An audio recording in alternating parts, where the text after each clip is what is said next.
என்னை சுற்றி என்ன நடந்தாலும் நீர் என்னோடு இருக்கிறீர், நான் உமக்குள்ளே இருக்கிறேன், நீங்கள் என்னை காத்து கொள்ளுவீங்க.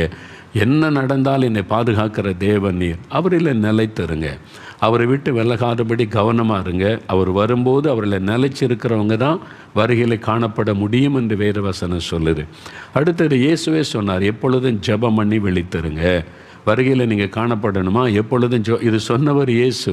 எப்பொழுதும் ஜெபம் பண்ணி விழிச்சிருங்க, அப்புறம் வருகையில் காணப்பட முடியும்னு சொன்னவர் இயேசு. அதை தான் நம்ம வேத புஸ்தகத்தில் பார்க்கிறோம். ஜெபத்தில் பலவிதமானது இருக்குது இல்லை. நான் நேற்றைக்கு சொன்னேன் 4 விதமான அம்சங்கள் இருக்கிறார். விண்ணப்பம், ஜெபம், ஸ்தோத்திரம், வேண்டுதல் என்பதாக.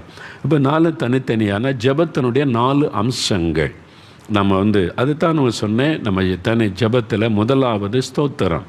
நீங்கள் ஒரு ஜெபத்தை ஆரம்பிக்கும் போது ஸ்தோத்தரிக்கணும், முடிவு ஜெபத்தினுடைய முடிவில் ஸ்தோத்திரம் பண்ணணும்.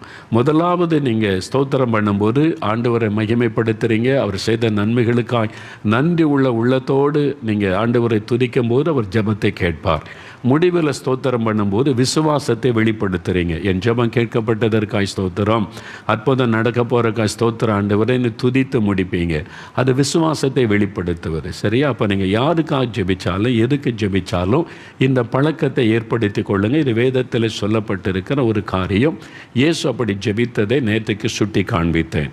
இன்றைக்கு அடுத்தது என்ன நம்ம பார்க்க போகிறோம் என்றால் ஜெபங்கள் அப்படின்னு சொல்லி நம்ம எல்லாத்துக்குமே பொதுவாக ஜெபம் அப்படின்னு சொல்லுவோம், ப்ரேயர்னு.